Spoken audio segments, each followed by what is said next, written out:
12 noon in Accra, Ghana, 14 hours in Johannesburg, South Africa, 8 a.m. in Ottawa, Canada, and 11 p.m. in Canberra, Australia. My name is Bright Nanamfu, and this is Midday Live. A quick look at our top stories. Citizens Movement Against Corruption calls for training of public office holders on the code of conduct regulating their work in the wake of the $100,000 access to the president saga.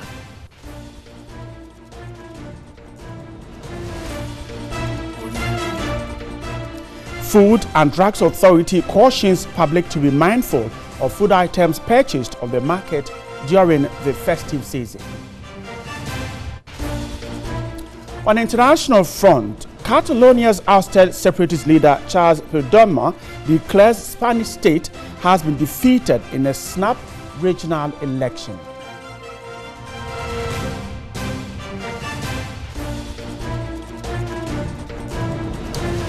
We have these and more coming up. Stay with us if you can from now till 1 p.m.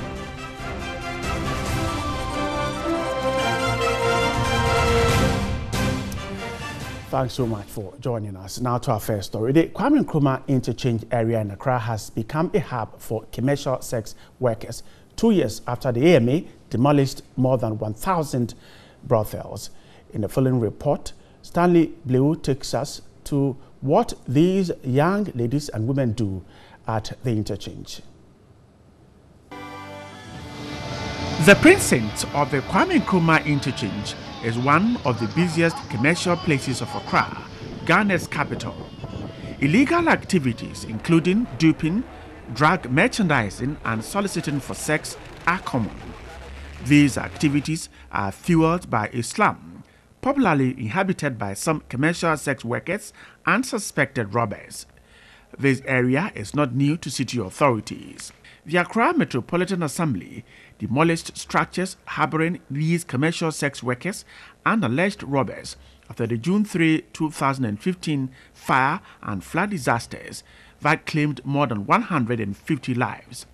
More than 1,000 makeshift structures were pulled down. These workers are, however, back 2 years on. Brisk business has started again and more active than it was. In fact, the population of people engaged in prostitution and other nefarious activities has increased.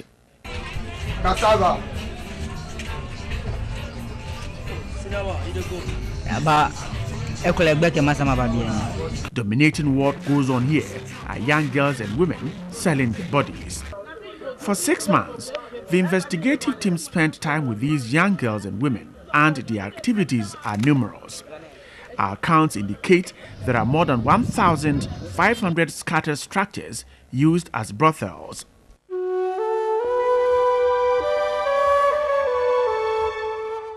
"32-year-old Abena, a mother of one, practices prostitution here. She joined several others here after the man who impregnated her left her and the child. Abena has lived on selling her body for 10 years. She says it is a lucrative business, but she acknowledges the risk involved. Abena has benefited from the illegality. Her son, who is in senior high school, is catered for with what she gets here. She goes through a lot at night to raise money to care for her son. When business is good, she can serve 15 men, and when the night has been bad, she only gets 5 men.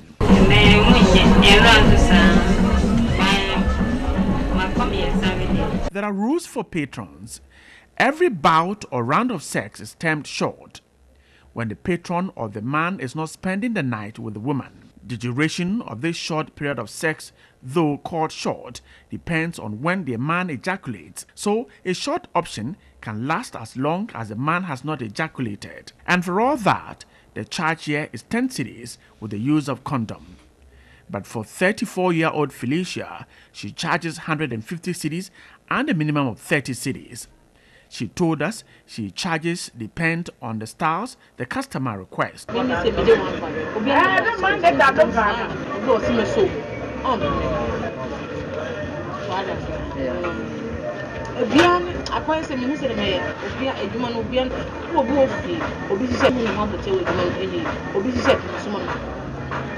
Go for Accra or Jackson. It's in the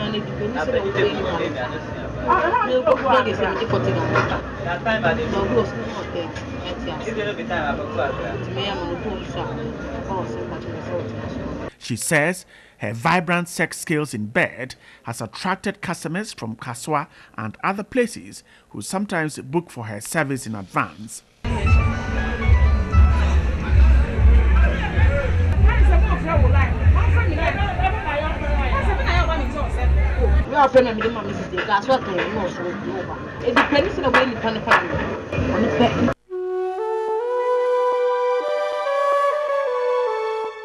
She does not live here alone. Her 10-month-old daughter lives in the slum with her.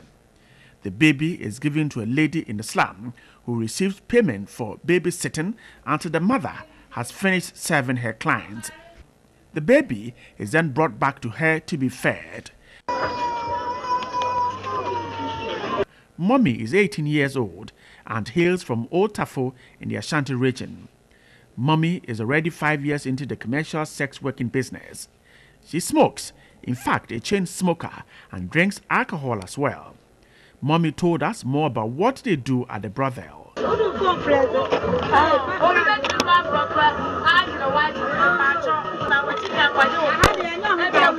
The rail line that leads to the main Accra station is a hot spot. The girls and women engage their clients, and the bargaining can sometimes be endless. Nigerian girls dominate at the Kwame Nkrumah Interchange area slum. Our investigation reveals that they migrated from another commercial sex working hub at Ashaiman, a suburb of Tema in the Greater Accra region, to their present location. Nigeria for no modo also.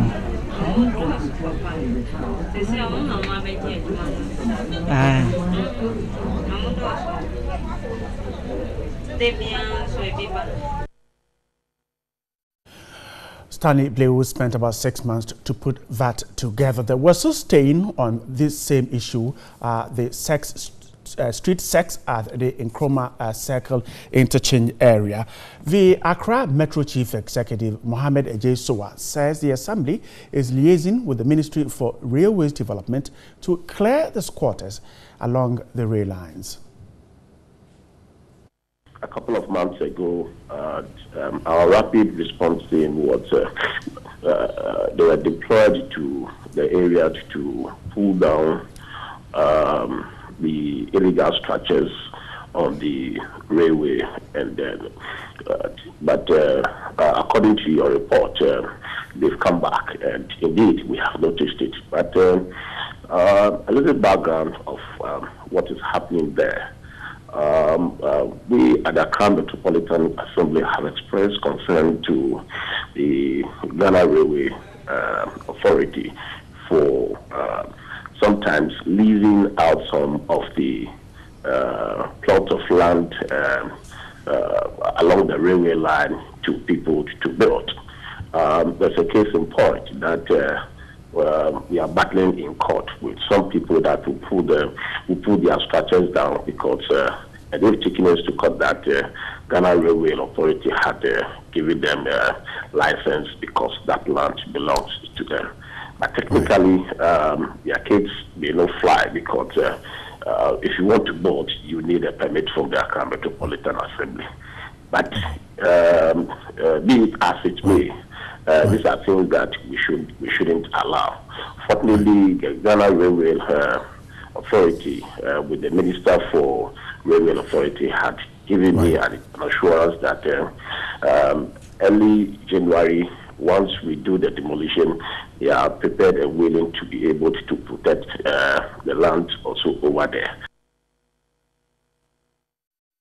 In other news, government says the Minister of Trade and Industry, Alan Kwadwo Kyerematen, did not do any wrong in charging expatriates to sit near President Nana Addo Dankwa Akufo-Addo at the just-ended Ghana Expatriate Business Awards. The President, through the Chief of Staff on Wednesday, wrote to the Trade Minister to explain the circumstances that led to the charging of expatriates between $25,000 and $100,000 to sit near him at the recently held Ghana Expatriate Business Awards. A statement signed by the Minister of Information, Mustafa Hamid, said the facts as reported to the President do not disclose any wrongdoing on the part of the minister or any government official.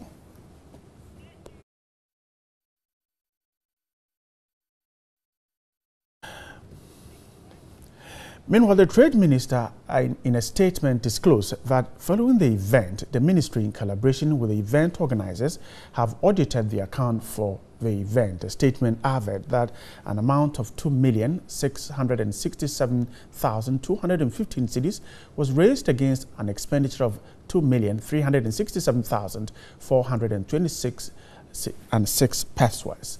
The Trade Minister's statement noted the event organizers, as private sector commercial operators, are entitled to a fair return for their efforts in organizing the event.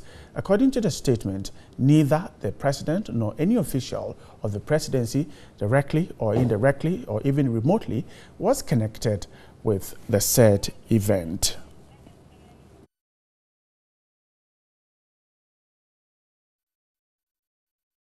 Meanwhile, the co-chair of the Citizens Movement Against Corruption, Edem Senanu, says the issue has brought to the fore the need for public office holders to be schooled on the code of conduct regulating their work. Speaking on News at 10 on Thursday, the anti-corruption campaigner called for further probe into the matter. The truth of the matter is there's been so much contradiction. Even with this statement, I would have preferred that the full facts of what the Minister for Trade and Industry submitted to the presidency were in the public space so that we can see what the president saw and build this conclusion. Because as it is, even in the statement where they talk about the letter having no connection with what actually transpired with the Millennium Excellence Foundation, there's a disconnect, because the letter categorically states that when you support us, these are the benefits you receive. So it's really challenging at this point to agree with the presidency on this issue. We need further and better particulars. I see. And the minister's presentation to the presidency ought to be in the public domain so that we can all have a good understanding of what has transpired. Adam, but at least we're told that the ministry denied that none of the people who sat closer to the president paid $100,000. So we should be able to say that, well, it is not true, and so we end this whole saga. Well, it's not about the $100,000. It's about, one, the conflict of interest, two, the potential corruption. Corruption defined as the abuse of entrusted power for personal gain. The question is, did anybody benefit from these transactions? The question is, why were public officers and public entities, corporate, public institutions, involved in collecting these sums of money and then transferring it to a private sector entity? All of these things raise questions. Indeed, I think that one of the things the presidency ought to consider is to have all the officers properly schooled in the Public Officers Code of Conduct, because some of these things should have raised red flags. It's a very unnecessary diversion, and it's only happening because some people were not paying attention to what stands as potential conflict of interest, which is where we are today. I see. The minority is still demanding a probe into this. It is legitimate? Yes, I think it's legitimate. In fact, as I said earlier, if the minister's presentation to the presidency were already out, it possibly would make us begin to think differently. But at the current point, with all the contradictions that have happened, I think that the minority is in its own right when it says, let's look at having a full-blown investigation into what happened. Now, Abusokan spare parts dealers have called on government to deploy the services of Interpol to track down the arsonist who burnt down the Central Medical Stores in Tema. According to the dealers, its investigations reveal that the arsonist, Wan Dogbe, is hiding in Kuwait. We'll get you that story later on. This is Midday Live, and in other news, the UN General Assembly on Thursday approved a resolution calling on the U.S. to withdraw its recognition of Jerusalem as the capital of Israel. 128 countries approved the resolution, with 35 abstaining and 9 countries voting against it. Meanwhile, U.S. Ambassador Nikki Haley called the vote null and void. It will not affect United States plans to move its embassy to Jerusalem from Tel Aviv. The United States will remember this day in which it was singled out for attack in the General Assembly for the very act of exercising our right as a sovereign nation. We will remember it when we are called upon to once again make the world's largest contribution to the United Nations. And we will remember it when so many countries come calling on us, as they so often do, to pay even more and to use our influence for their benefit. America will put our embassy in Jerusalem. That is what the American people want us to do. And it is the right thing to do. No vote in the United Nations will make any difference on that. But this vote will make a difference on how Americans look at the UN and on how we look at countries who disrespect us in the UN. And this vote will be remembered.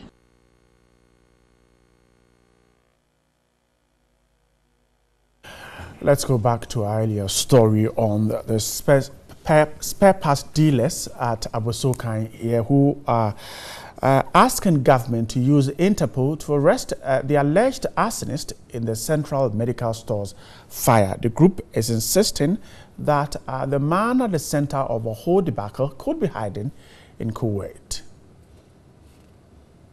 The spare parts dealers were angry that since 2015, the government has not been able to arrest the perpetrators of the crime. Investigations by the Ministry of Health indicate those who engaged in the act cannot be traced, affecting prosecution.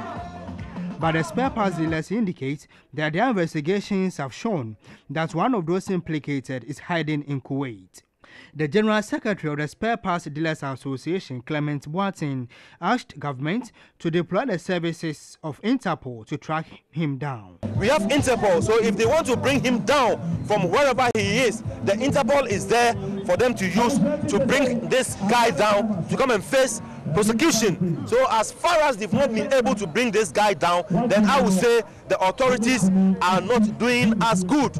Meanwhile, in its bid at engaging the public in tackling corruption, the Center for Democratic Development Ghana, CDD, has organized a sensitization program with the spare parts dealers to explain how corruption affects the society. A member of the CDD, Dr. Kojo Asante, asked government to punish all those who have engaged in corrupt practices. If you want a water meter, it's only government that can give you. You can't go and buy it privately. If you want an electricity pole, it's only government that can give you. So we need to ensure that those things, they are corruption free.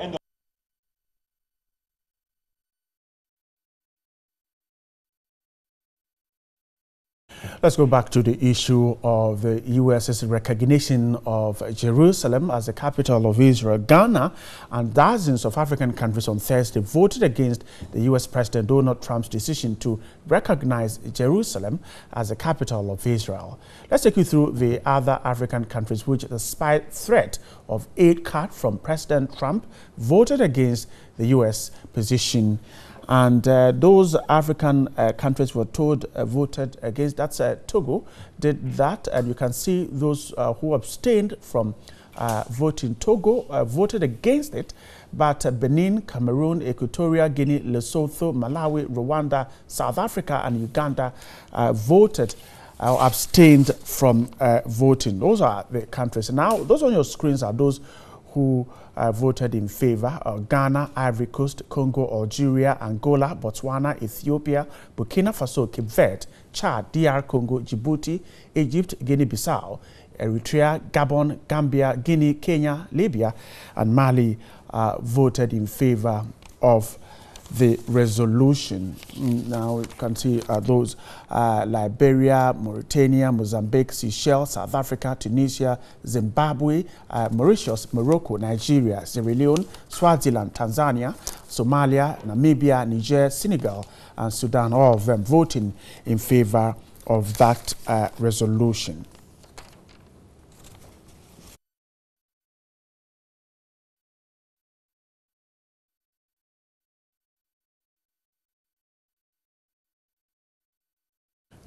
We're staying on this further. Professor Kojo Gavua, an international relations analyst, is just joining me on via Skype.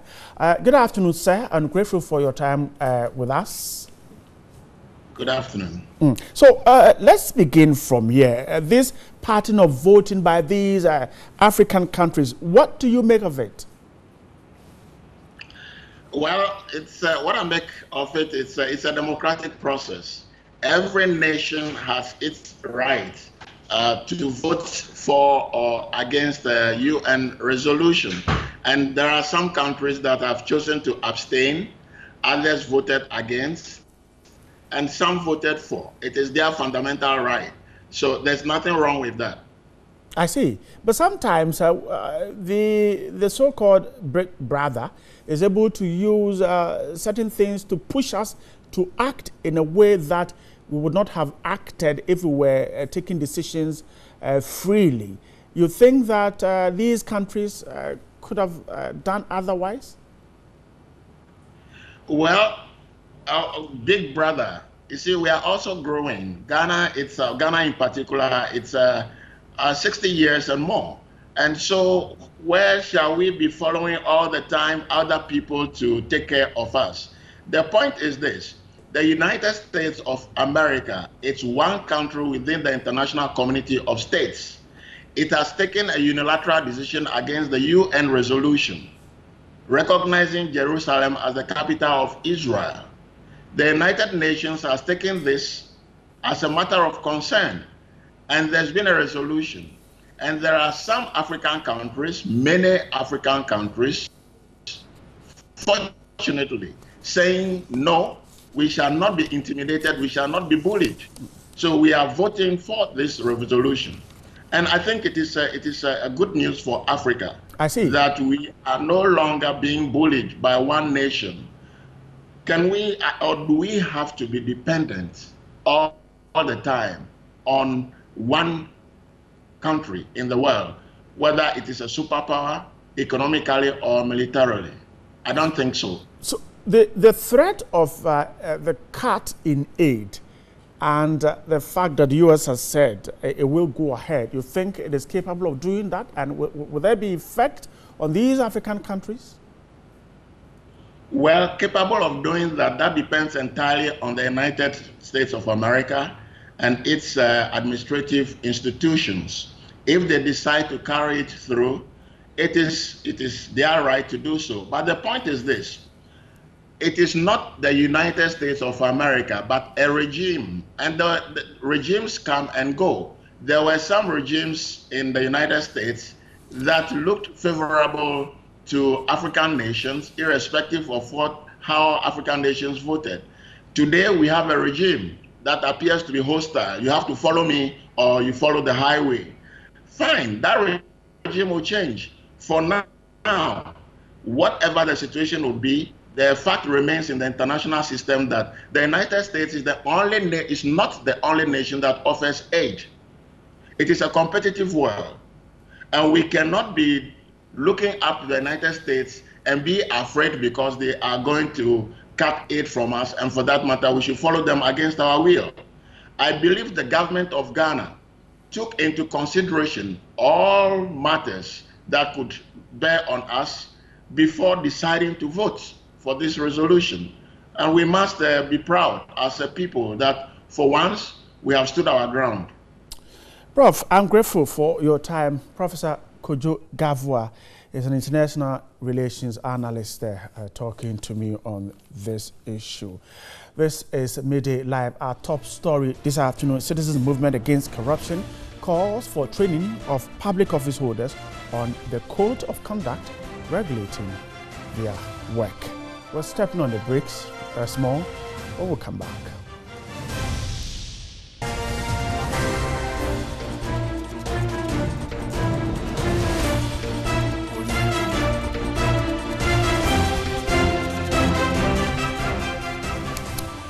Time for business. The Trades Union Congress has given the Labour Department a few days to revoke the license given to management of Goldfields to lay off 2,500 workers.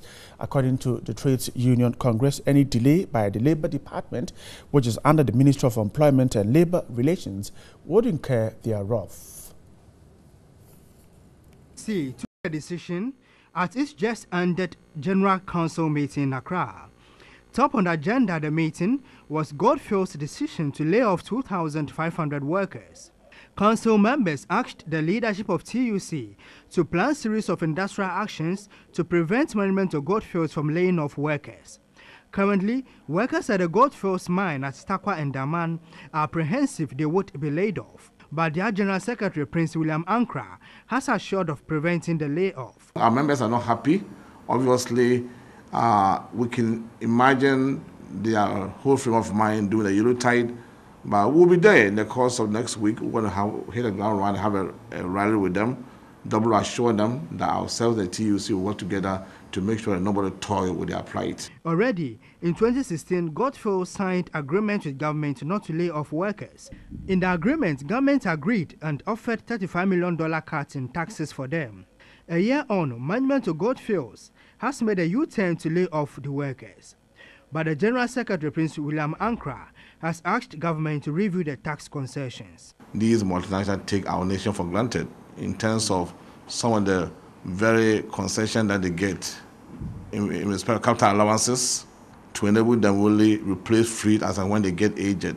The question to ask is that, are we going to allow them to have the kind of full day? And it's up to us to really contest these questions and see the extent that as a nation, we can also benefit from mining receipts. Secretary General of the TUC, Dr. Yauba, asked the Labour Department to revoke the licenses given to Goldfields to lay off the workers. This is our country, the only country we have, and we have to make sure it is right, especially when it affects these young people.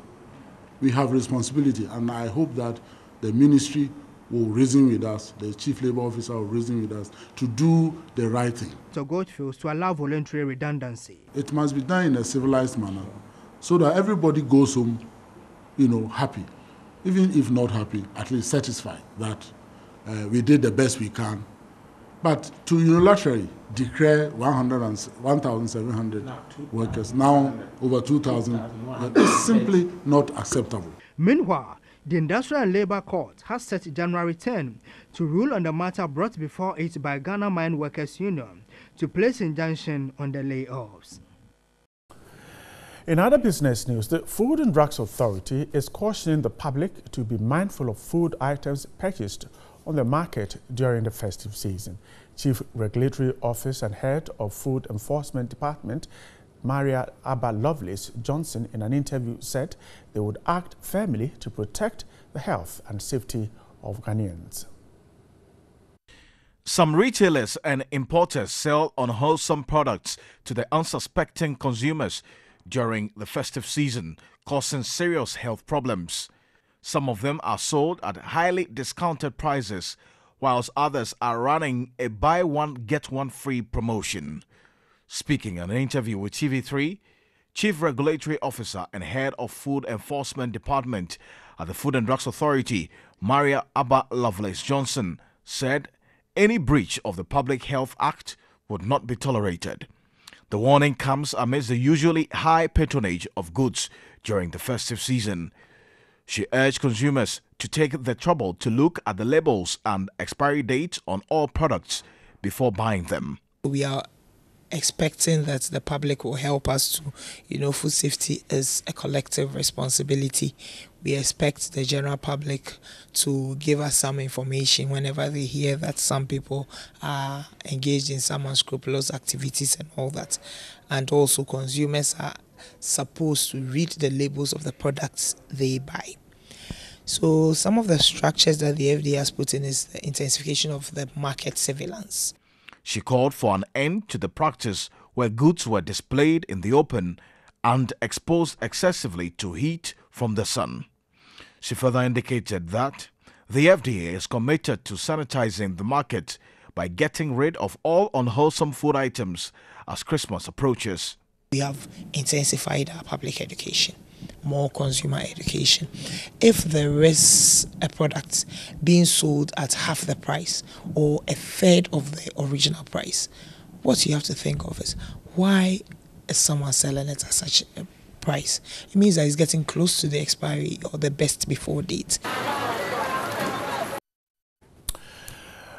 The interest rate at which commercial banks lent to their customers remained unchanged at 25.7% in November 2017. The same figure was recorded in the month of October 2017.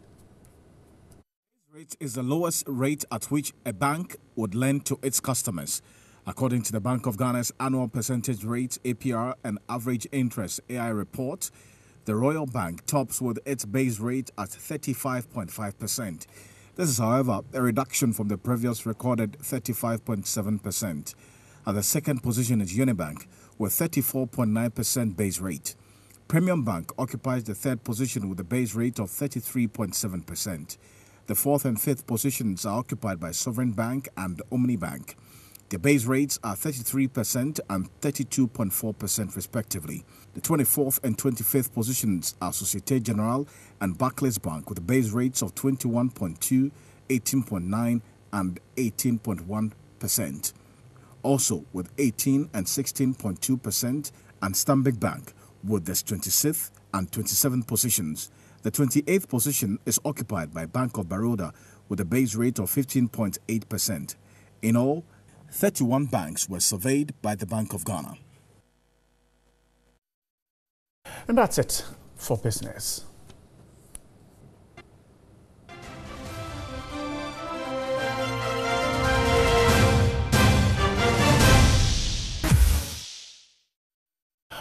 An Xmas in Ghana is never complete without one particular song, the all-time popular 24th by Kwechire Kwame Appiah. Now, did you know that the composer of the 23-year-old hit song built houses out of that song?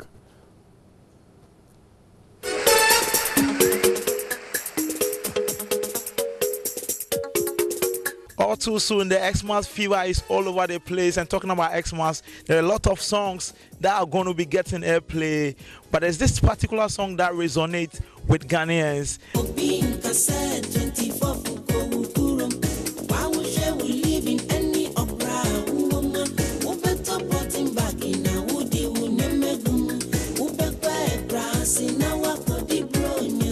It's been 23 years and so people are jamming to it. Yeah, if you do a better thing, that thing lasts in the system. Legacy. Yeah. Yes. So I decided to do better things so that even when I'm no more, people will say, wow, Kwechire by Noba Baby. That song, let me say, brought me into limelight. What do you think over the years you've been able to communicate to Ghanaians with your music?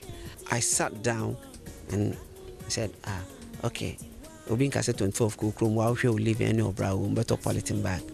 So I said, Obeko, why now Beko?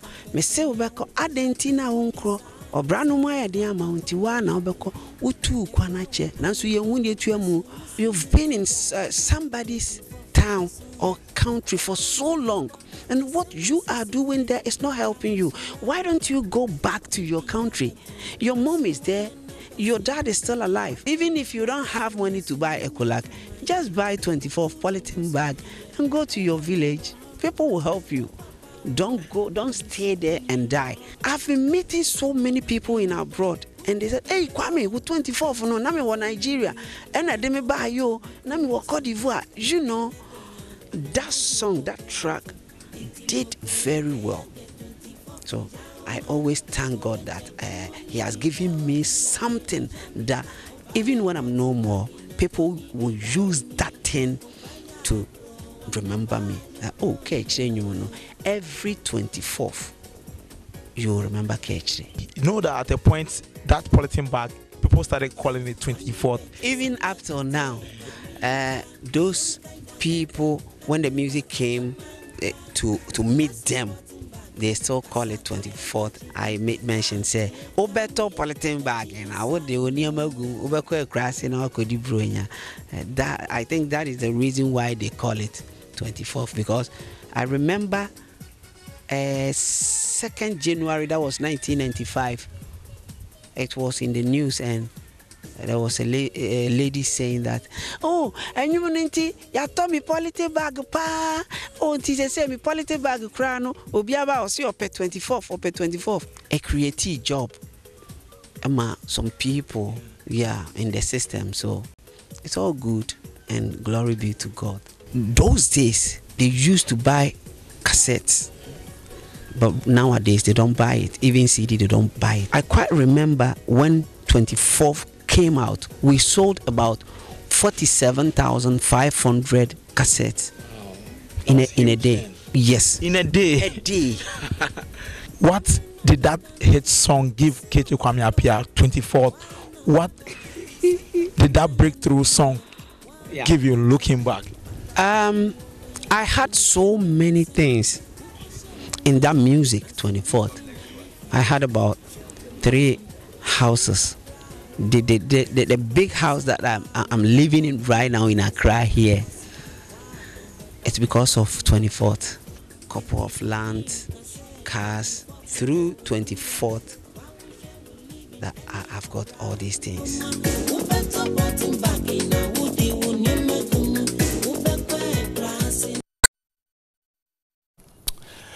And of course, 24th is just some few days away. You take the decision whether you'll be going back to your hometown or you stay in Accra. That's how we're wrapping up the show for this afternoon. There's more news on 3news.com.